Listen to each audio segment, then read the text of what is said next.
Do you ever text and drive, use your phone and drive? Yeah, especially at like red lights. Usually when I'm actually driving, I try to just like pick one key and then I look up and just kind of like try to get a feel for where I am. Yes. Yes, I have before. At a stoplight.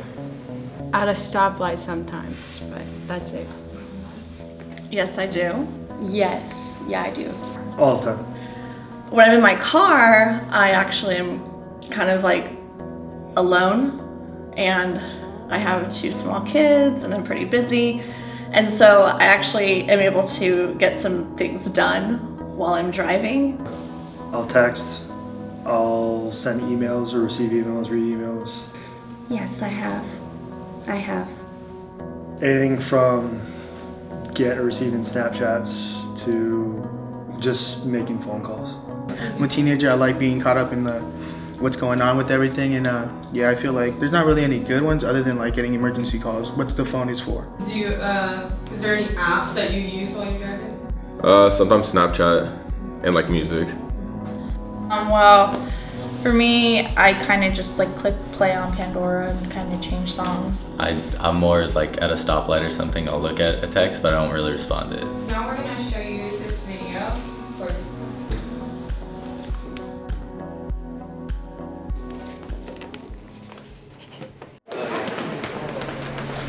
So so I just confess that I text and drive. Is that like me? If I get a text, I'll look at my phone. It's definitely texting. Instagram, Twitter, Facebook. Snapchat. I do Snapchat and drive sometimes. Is that like making Snapchats or watching them? Making them. Texting is like my main form of communication. Boredom, honestly. And B, well, I guess no, it's really just A.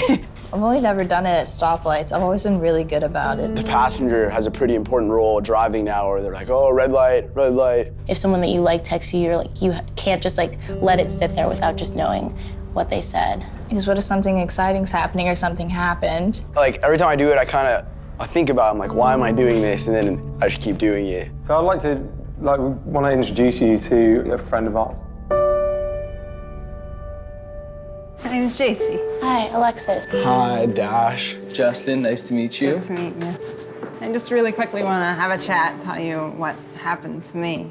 When I was 21 years old, driving home from my college graduation ceremony, driver on his phone was so distracted. He turned left into the intersection at a red light. Another car, an 18-wheeler, swerved to miss him and hit my family's car. And the resulting collision actually killed both of my parents. I spent 2 months in the hospital fighting for my own life, and then 2 more months in a rehab hospital, learning how to walk again, learning how to speak again, learning how to dress myself and how to feed myself. I live with a partially paralyzed body. I didn't have my daddy to walk me down the aisle when I got married.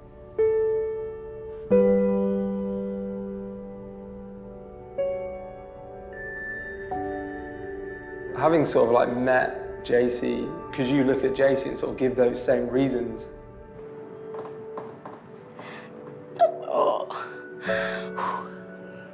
Usually I use my phone to change a song on.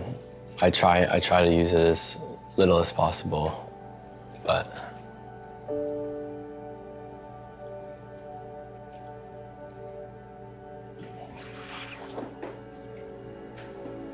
I'm not gonna look at my phone ever again. Honestly, if I have been sitting at a red light, I'll glance down to see if my mom's texting me, but the people's lives that are impacted from something that is so stupid.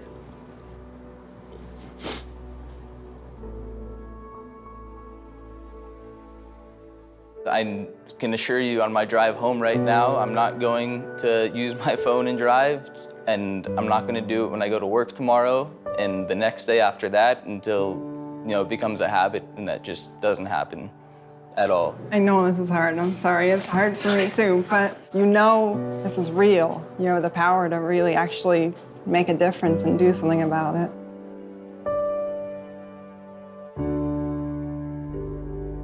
Thank you.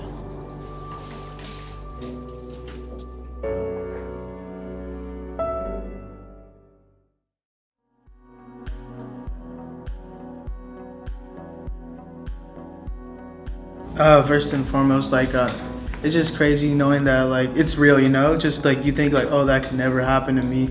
After what happened to her family, what happened to her, there's nothing you can say to justify anything you do on Snapchat or texting, because it's just gambling, and she's the consequence of taking that risk. It's kind of, I guess, maybe become a habit, and definitely a habit that I should break. I was just gonna say that's unbelievable. It's very sad. I was trying to not cry. That does change your thoughts. Thank you. I'm kind of ashamed. So it is very important, sorry, just the fact of knowing that she did not have her father to walk her down the aisle. Well, for me personally, it was just really sad to hear the story and stuff like that. And I'm sure if the lady was in the room with us, I'd probably be a little bit more emotional and stuff like that. But personally, I mean, I've already had an accident because of a phone and stuff like that, and it just kind of like is another like reason to not look at it anymore.